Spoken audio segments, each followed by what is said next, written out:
What's up, everybody? It's King Sway, Slayer Gaming, and Princess Sway. Exactly. King Sway, Princess Sway, and Slayer Gaming.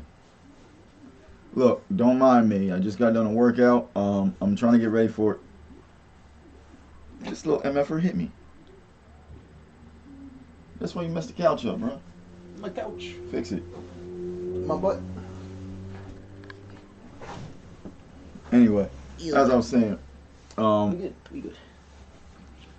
trying to get back in shape and get bigger for this role I have for League of Guardians. If you see sugar on his hands, that's just from his milkshake. Protein powder.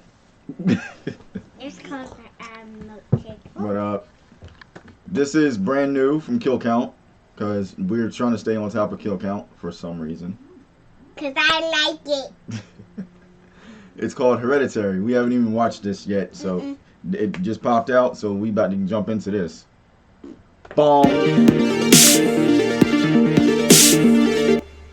Welcome to the Kill Count, where we tally up the victims in all our favorite horror movies. I'm James A. Janice, and today we're looking at Hereditary, released in 2018. Hereditary is the feature film debut of writer-director Ari Aster, and it, along with his sophomore effort, Midsommar, shows that the dude is real good at exploring grief, just blinding, gut-wrenching grief. Yeah. Seriously, Yeah, I watched his that. characters go through some shit. Hereditary is a horror film that spends most of its time being a family drama. Aster calls the film a tragedy that curdles into a nightmare. It follows a miniatures artist, played by Toni Collette, who was previously seen on the Kill Count Krampus, as the yeah. mom in Krampus. Collette gives the performance of a lifetime here, and just like with the guys in The Lighthouse, it's fucking laughable that she wasn't even nominated for an Oscar. It's her emotional wreckage that gives the film so much weight and left me She's feeling full- tense for 2 hours. I don't even know what's straight going when I on. saw Just it in the clips theater. that he's showing This looks is like one she's I've just gotta recommend falling you watch apart. on your own Yeah. first, as long as you can handle sadness, because I'm gonna have to cut short most of its exquisitely crafted anguish for the kill count.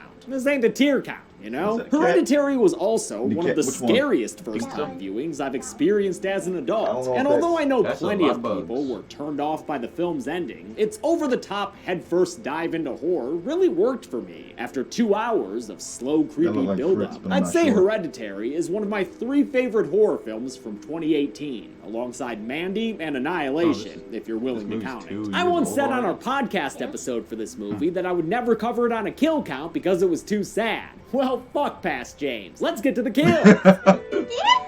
F that guy. He was The wrong. movie begins with an obituary. Ellen, mother of Annie, has passed away. Shame. You can tell just by looking at her that that lady was a saucy one. Annie, daughter of Ellen, delivers a detached eulogy to a bunch of unfamiliar people. It's heartening to see so many strange new faces here today. Surprised that her very private mother has attracted such a crowd. Maybe they just loved her sense of style, Annie. Yeah, see? Check that dude out. Total necklace guy, written all over him. Annie Graham is a miniature maker who copes by incorporating the loss of her mother into her work. Her profession as a miniaturist also lends itself to an amazing first shot of the film, one that I seamlessly enjoyed- transitions look, from the miniatures in her workshop D&D to a minis, that's all full-size I'm gonna- set inside of her son Peter's that room. caught my Peter attention. is Annie's oldest child, That's and like the night that after one, the funeral, he assures his Saw dad Transition, I think it was Steve, Saw the 4, psychiatrist, and when that he he watched it feels with fine. Still got thrown into a mirror, and it threw her into another scene. I get it. They're not the only ones feeling that way either. Should I be sadder?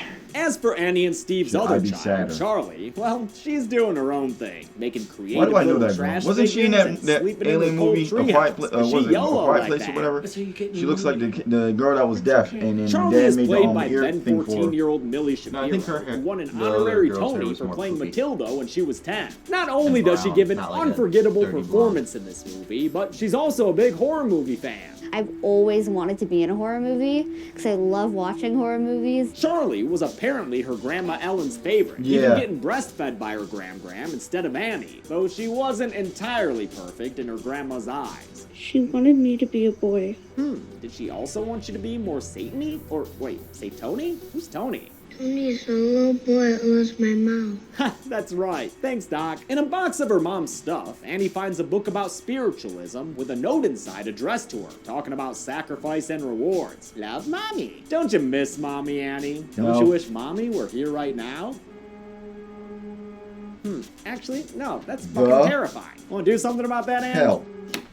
Thank you. Not today. Remember when we did At that? school, the grandchildren. Remember when we did that with are the best scene at the end? Like I was at the end of the Charlie's court, always the hall. making Yeah, and when you crafts flip it and on. cutting heads off of birds Ow. and getting waved at by strange ladies. Okay. And Peter, well, fucking stone ass Peter, just be looking at butts all day. Or maybe he's just jealous that she has pants to wear, That's him. having spent so much time in a naked What? band. No, that's And he never me. secretly goes to a Yes, grief that's therapy group, you. hoping to That's find your a way mommies. to be a I'm little too Miss busy Sunshine. reading She books. reluctantly You're a opens liar. up I'm too and busy gives You're us a reading bunch books. of damn dirty backstory liar. on I'm busy- her mom, too who busy was doing my estranged homework, for a reading long books, time playing until D&D. near the end of Ellen's life. Ellen suffered from And video dementia, which was made worse by her dissociative identity Why? disorder.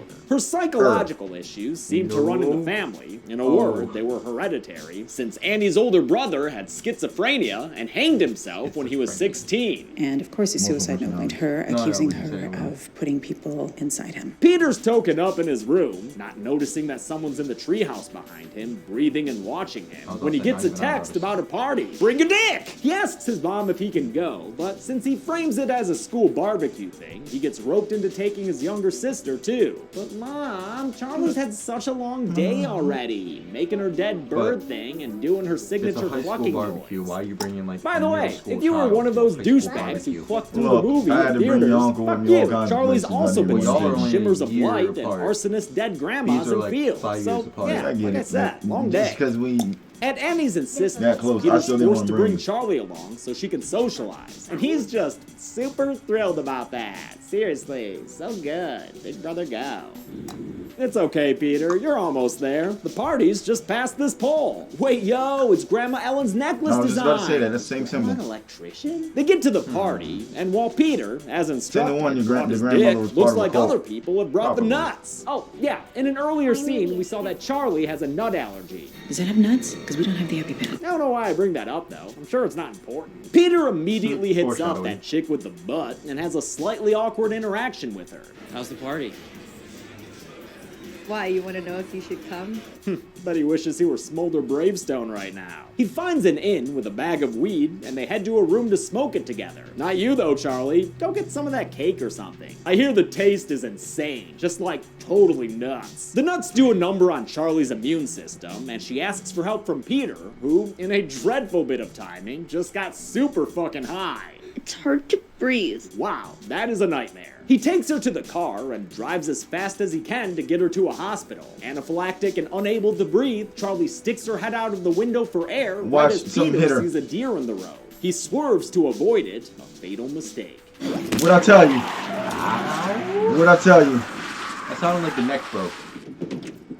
Holy shit. Yes. Peter, dude. Holy shit, dude. Yo, that's fucked, man. Charlie has been decapitated. Her headless corpse still in the backseat of the car. And if you want to see the head, well, okay, I'll show it to you, just because the movie does the next day. There it is. Fucked up, right? Past James might have had a point. I really hope for your sake that you weren't spoiled before you saw that happen. There aren't a lot of movie moments that absolutely break me the way that that one did. If it makes you feel I thought any it was better, just though, the neck Millie break. That Shapiro was a says she complete- had a No, great that's- time yeah, jumping out just- the car window in a harness as No, it I'm drove sitting there like 30 the only miles per hour. like yeah, Kinda she felt about like to a get hit by roller something coaster, and and then I love roller coasters. She also wanted to keep her fake severed head, but I don't think she got to in the end. Sorry, Millie. Completely in shock, Peter numbly puts the car in drive and returns home. There, he goes straight into his room to go to sleep. And the next morning, he lies there awake, listening to his mom as she leaves to go get some balsa wood.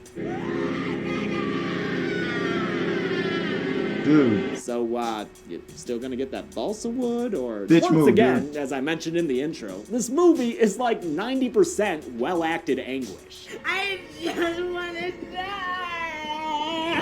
She just lost her mom. Now she just But lost her baby that's girl. something you're gonna have Bitch to go move, watch dude. on your own. I'm doing my jokey recap kill count thing here. The family's second I'm funeral doing this as a in father. week has left all Bitch, of them move. empty bags of grief. Steve reminisces about Charlie through her artwork. Annie sleeps alone in the treehouse at night, and Peter relives the moment constantly, even while sitting in class. Annie considers another therapy session, but decides against going inside at the last minute. On her way out of the parking lot, she's flagged down by a woman named Joan, who commiserates with Annie on a personal level.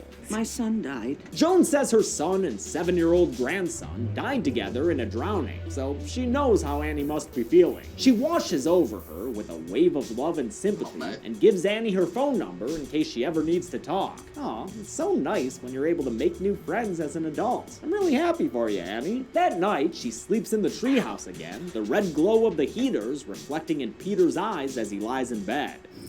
What the fuck? Was that a clock? Oh Yeah, man, this movie's got simple sound effects and empty corners seeming piss your pants scary. Annie goes to see Joan the next day, finding a very peculiar doormat outside her apartment. My mother used to embroider ones just like that.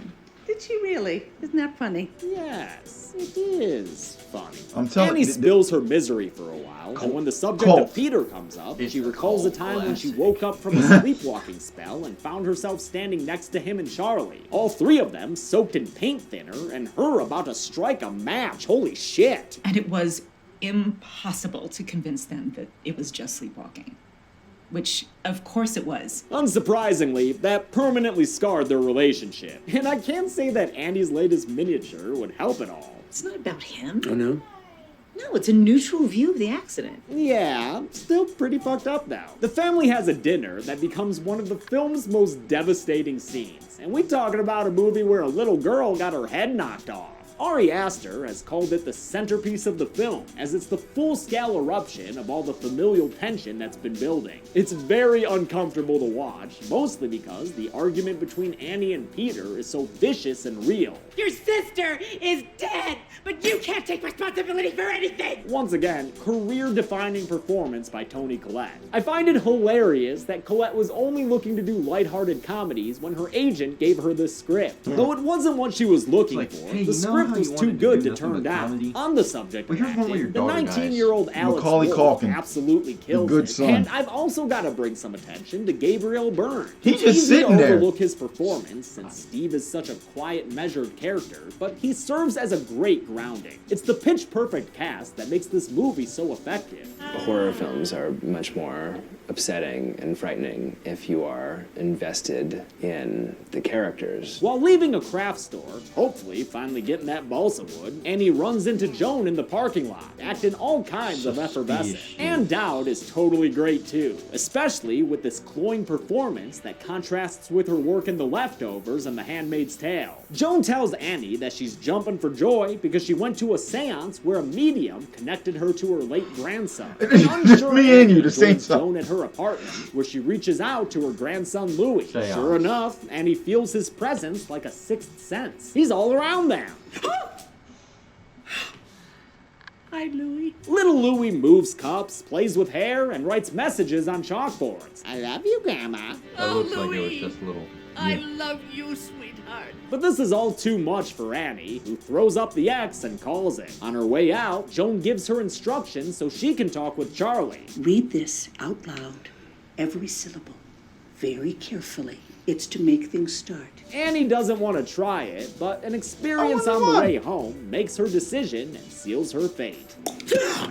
That night, Annie is in bed when she realizes they've got ants. Come on now. Did Nah, they someone ain't leave just ants, cake guys. bones Those are out? giant Or possibly a dead Peter? That'll get you ants too, you know. Oh, and those are fire ants? No wonder out his Annie mouth. looks so scared. Mom, what are you doing? Oh, nothing. Just sleepwalking and talking real shit. I never wanted to be your mother. Whoa, too real. Shit. Annie even mouth vomits that she tried to have a miscarriage while pregnant, but promises that she's happy it didn't work and she loves him, even though he's now covered in paint thinner again, and so is she, and there's the match, and whoo, just a dream. Still pretty fucked up though. Annie wakes Peter up for realsies so he and Steve can join her downstairs, and now's as good a time as any to mention their awesome frickin' house. The exterior of the Graham house was shot in Utah during a very green spring, but the interiors of the house were all built from scratch as part of an intricate set on a I don't soundstage. curse this much Ari during videos, Aster, but who just likes to avoid run-of-the-mill coverage, spent 6 I mean, you months did say it planning was out tearjerker. every single shot of the film's 156 scenes, before spending another 3 weeks refining them all, alongside production designer Grace Yoon and cinematographer Pavel Pogorzelski. They used wide shots in these large spaces to make the Grahams look like figures in one of Annie's dioramas. It takes some coaxing, but Annie gets Peter and Steve around a table and asks them to join her for a seance. All right, I'll stay. That line delivery and camera pan is so Wes Anderson to me. Steve's way more skeptical, but Annie takes their hands and, I wonder using why. Charlie's notebook as a spiritual connection, calls out to her late daughter. Peter feels the air, quote, flexing, and then all of them watch as a glass moves on its own. The guys get freaked out, Peter barely able to breathe, and after a quick pyro entrance, there's a spirit in the house. Hello? Yes, because in your own house is the Man, best place yeah. to You're have the being real spirit. scary, Annie. Lady, you're scaring us! Now knock it off! The classics always work. At school, Peter sees that shimmering ring of light and a reflection of himself smirking like a little shit. He calls his dad and says a vengeful spirit is after him. And when Steve reports what happened to Annie, they get into an argument that leaves her so angry she starts smashing apart her school for ants. Kind of painful to watch her destroy all these incredible miniatures made by Toronto-based effects artist Steve Newburn. Newburn was originally contracted to just make the movie's prosthetics, like the various disturbing versions of Charlie's severed head. After reading the script, Newburn asked Ari Aster if he could also make the miniatures, a crucial part to the film since they kind of represent how powerless the Graham family is, with outside forces controlling them like dolls in a dollhouse. Newburn led a small team that spent Why would you 10 let a weeks spirit into your house if you creating don't know how to thousands get rid of 1 to them? 12 scale miniatures of places and things. Don't They open the worked door if hand you don't in know how to hand close with that shit, production cuz. designer Grace Hume to make sure everything matched the full-sized set. I'm not saying I believe in that stuff, but what I am saying is, everything. Some of the miniatures were don't mess with handcrafted stuff you don't wood, fully and others understand. were 3D printed, while others still were I've built seen too many specifically horror to movies be where destroyed here. they'll After open the seeing his work portal, demolished, they'll Newburn was open the pretty door, chill about it. They were all but they don't know how to kind close of run it. of the mill for the miniature side of things. Or then they'll go through the rest of the movie trying to figure out how to close it. You should have did that before the movie, before you opened it. Some respect. Yeah, it's if you actually want the to thing open you kinda look something, forward to. close it. While Annie's reached the point of professional self-destruction, Peter's emotional breakdown is manifesting itself in different ways. Ways that involve seeing Charlie in his room. But look on the bright side, dude. At least you're seeing her with a head still attached.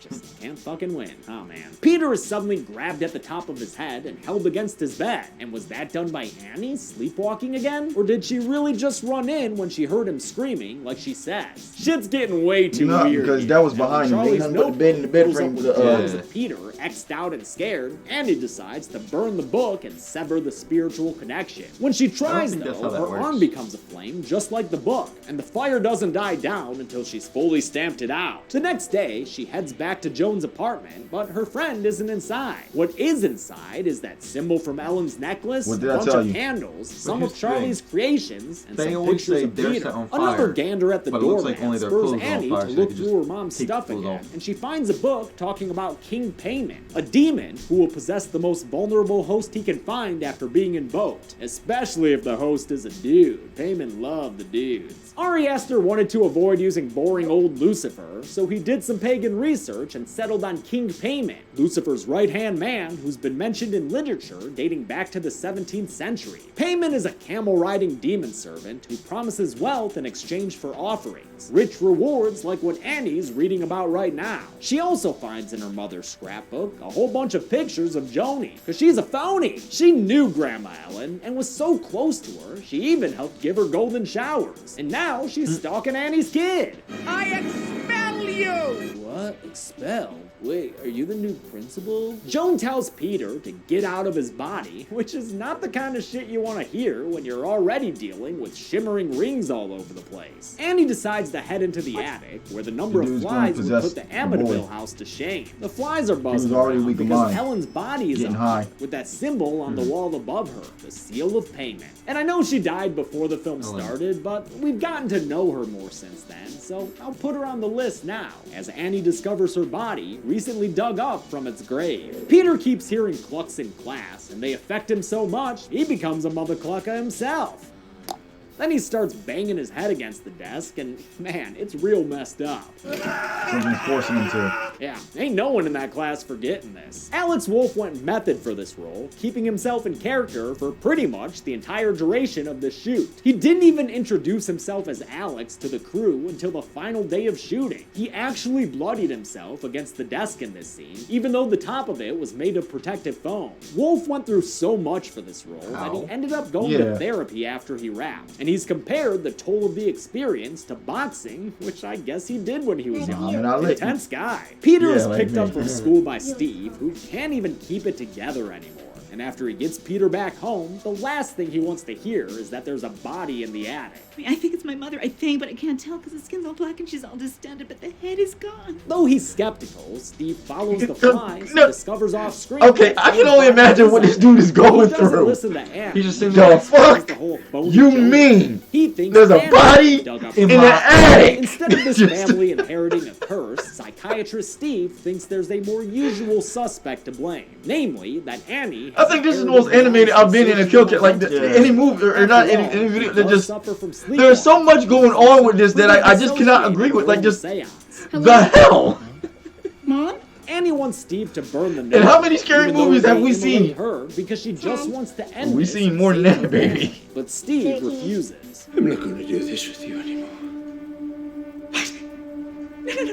No, it's not helpful. She tries to burn the book herself again, but this time Steve goes up in flames and burns like he was losing the cooking round in an academic decathlon. How? Why are you watching him? Put it out again! Shimmering light and instantly becomes blank-faced. Another iconic shot Never mind. that Toni Collette nailed in a single take. Day ends, night comes, and there are a bunch of naked people around. Don't miss them! Peter wakes up to a very quiet house, though some light is coming from the treehouse. As far as the house So she said though, Joanne, not a I single expel you. sign Wasn't of- Joanne the mother? Fuck? Yo, no! How long she been up there? Yo, Peter, check it out. Look behind. Oh, nope, you missed it. That airwalk was nasty, too. He comes downstairs where he finds the burnt body of his dad next to the fireplace. Who could have done that? You think maybe the scary lady hanging out on the ceiling? Or maybe it was that smiley guy from the funeral, now standing in the doorway, naked as the day he was born. And looking damn mighty proud of it, too. Like I told you, some emerges kind of from cult. the corner and chases Peter upstairs, where he climbs into the attic and hides. Where they Should want be him to. safe up there, dude. Why do they always make you go upstairs? Like I'm getting the hell out the house. Did you get a ladder or? This movie is okay. Love it. The banging stops, and Peter looks around the fly-infested attic, though he doesn't No. see his grandma's body. No. In its place, a picture of Peter with his eyes punched out. Then he hears a noise coming from somewhere above him.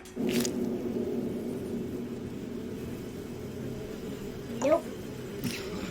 What is that wet kind of sound? Oh, it's Annie, just hanging she out, sawing her head sawing off? at her neck with piano wire. What'd I tell you? Prosthetics made by Steve Newburn. Apparently, none of this film's effects were digital. The terrifying sight of Annie and the wire saw is only out-weirded by a trio of nakies waving at Peter. It causes him to flee through the attic window, right as the sound effect tells us that Annie's all done sawing. A headless shadow floats over and past Peter, whose body is then visited by that ring of shimmering light. This is the soul of payment, which took over Annie after Steve died and caused her to be the creepy ceiling skater lady. With her head removed, Payment's soul could once again leave and find a new host, and now it has. I won't count Peter as dead because, like, maybe his soul is still in there somewhere? Though he's definitely not the one driving as he approaches the He's in the car, but he ain't the one driving. by smiling naked people as he does. Once inside, he How finds did he get more into the nakies treehouse? kneeling Last time I checked, in he a ran big into old the King attic. Payment statue He jumped up, with Charlie's yeah. head wearing a crown. Oh, and also the headless bodies of his mom and grandmother. Joan arises amidst these followers of Queen Lee and places a crown atop Peter's head. Only it's not really Peter. Charlie, you're all right now. Wait, Charlie? I thought that was Payment. You are Paimon, one of the 8 kings of hell. Oh, so it's Charlie and Payment in Peter's body. Yeah, I get it. Totally. Joan tells the Charlie Peter Payment man that they're forever in his service, and the movie ends with some Rosemary's Baby-like chanting. That's the end of the movie, but in case you needed some kind of wrap-up explanation, here you go. Annie's mom, Ellen, alias Queen Lee, had always been involved with a Naki cult that worshipped King Payment. They wanted to give him a human body, which needed to be part of Ellen's bloodline, thus the title Hereditary, so Ellen first attempted to use her son, Annie's brother. That didn't work out so well. And of course, his suicide note went her, accusing her of putting people inside him. By time Peter was born, Annie and Ellen were estranged, so she wasn't able to get to him. When Annie had Charlie, she offered an olive branch and allowed Ellen to have a very close relationship with her granddaughter. And that's why she said, I wish you were a boy. Baby. She wouldn't let me feed you because she needed to feed you. From the moment she was born, Charlie's body has been used by Ellen as a payment incubator. A payment incubator, if you will. In fact, the clucking is a sign of Payment's presence. A payment indicator. But Charlie's body was never meant to be Payment's forever home, since he has a preference for male housing. She wanted me to be a boy. The cult wrote magic words around the house, and, as indicated by the seal of payment on the head-severing utility pole, also had some influence in Charlie getting killed. The decapitation, specifically, may have allowed Payment's spirit to shimmer around more freely, it being the ring of light seen throughout the movie. I think. At least that's my Payment interpretation. When Joan gave Annie seance instructions to speak to Charlie, it was actually a set of words to activate Payment. It's to make things start. That was his demonic ass moving cups around tables, not the spirits of dead kids. Yeah. After that, things got rough for Peter, because as noted in Ellen's book, the male body meant to house Payment had to be broken down before the moving process could begin. Payment killed Steve and possessed Annie to make her all scary, and also eventually kill herself, which left Peter broken down enough for Payment to enter his body. He had to Though break the him down demon may mentally, still because if think you of had the himself as mental Charlie, fortitude, you can having fight him off. inhabited her body for so long. That's why Joan had to calm him down in that final scene. Hope that helps. No, it's not helpful. How many people were left hereditary and hereditary? Let's find out and get to the numbers. Nice. Yeah. Only 4 people died in Hereditary, but that didn't make it any less scary. Yeah, the victims were 3 that was some headless weird females stuff. and I was 1 gonna say, male notice how all the Steve, females mostly were cherry pie decapitated. chart there. Yeah, because With a runtime of they all probably saw all 127 their heads minutes, off. that left us with a kill on average every I was gonna say, 31.75 we don't know what happened to Ellen. minutes. I'll give the golden But the chainsaw mom for saw her crudest head off. kill, honestly, to Charlie, even though it was a real dark moment. Her Yeah. death was completely shocking and instantly became an iconic moment in horror history. You gotta honor that, you know? 'Cause they usually don't kill kids. Famous kill will Yeah. go to Ellen, the saucy Satanist. And that's it. Hereditary like a came out taboo in in the 2018, got And I've amazing only seen a reviews, couple movies and then where they got actually some kill kids. backlash because that's what happens when you get amazing reviews. Friggin' I still clown. think it's fucking great. One Your of them long is wait with is that, over. 'Cause one on vampire Tuesday, I'm dude starting thing. Stranger Things too. But until then, I'm James It was H. one of my Neese. favorite scenes that It's you been showed the me. He Kill was standing Count. outside. Thanks he's a like, lot for watching this Kill I Count. I want to forget thank what some exactly he was patrons like saying. Mariah But he Zamora, was going for, Grayson like, a copper Starkey, grill or Amy, something that he Christopher needed. Tucker, C. Hope, and There was a Aaron bunch of people Scheidler. locked Hey, real up. quick shout out to Scream Magazine, who he sent me a invoked, like, couple of some their ghoul issues to monsters to read. attack It's filled him. with really cool Oh, you mean interviews Demon and Knight? behind-the-scenes Yeah, Demon information on both modern and classic horror movies. It's an awesome 100-page supplement Hey, for we any did horror that. movie fans. A lot. Yeah. Check them out. And we Link did in all the these. description below. Invisible Thanks, Man and everyone. Countdown. Good people. Yeah, that one and that one. Upgrade. Yeah, we might do that one next. And then, House of 1,000 Corpses. I'm not a Rob Zombie fan. Daddy. Wait, Daddy, we did that one. No, but we can do it at another time. Ready or not. Yes, we did. No, we didn't. We saw it. We didn't do a video of it. Yeah. All right, baby, come back up here. Whoosh. All right, look, I don't know where you were if you ain't been paying attention, but I've been very animated about this particular video. Yeah. I've been scared. It's, I don't want to say it's on that bullshit, but just, it was good. I greatly enjoyed it, but just, yeah. Like, some of the moments were like, Ooh. nah, it would have tested my patience in the marriage. Like, here's what we would have done. Get out. Not it. Yeah. Wouldn't have done it. Not that. Just. If you want to get in something, get out.